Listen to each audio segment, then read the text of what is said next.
一、永远不要被别人驯化。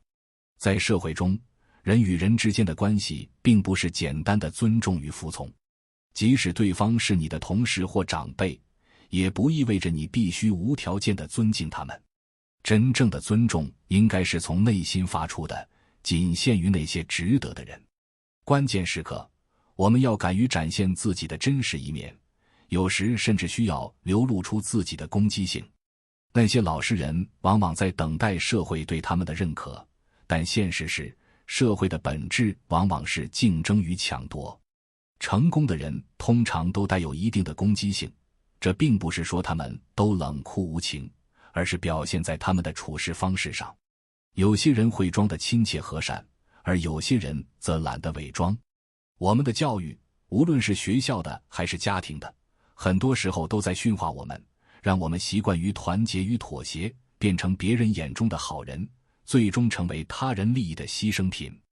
二、正视自己的生理需求。当一个人能够正视自己的生理需求并加以控制时，说明他已经走向成熟。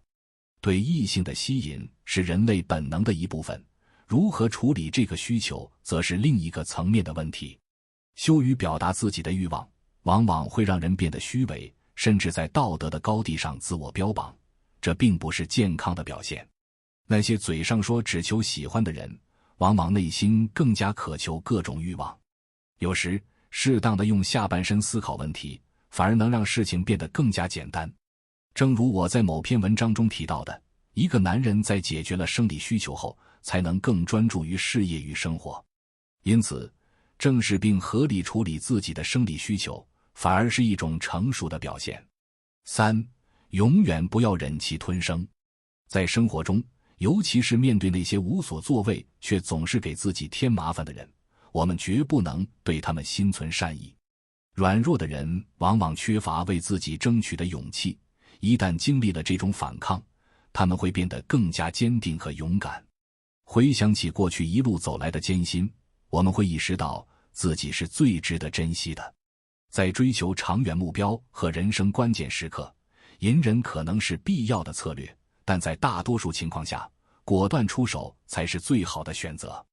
为了自己的利益而奋起反抗，不仅是保护自己，也是对他人的一种警示。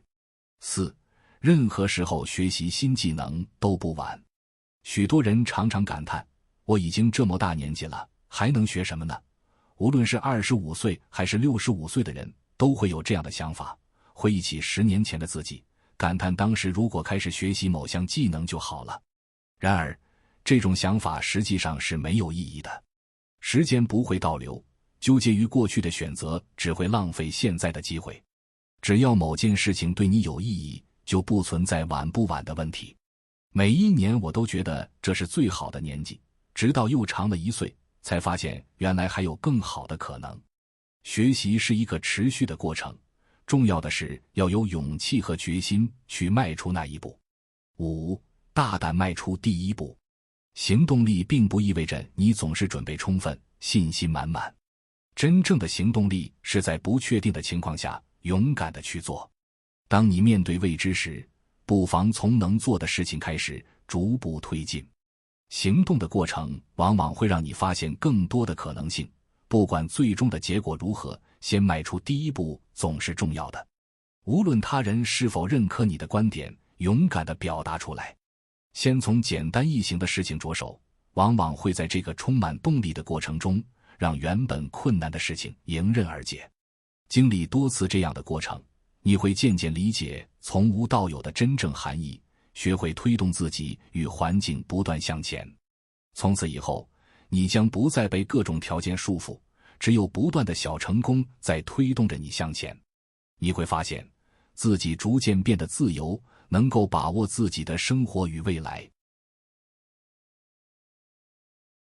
今天先分享到这里，如果对你有帮助，欢迎按赞订阅智慧补丁，超越自我，完善人生。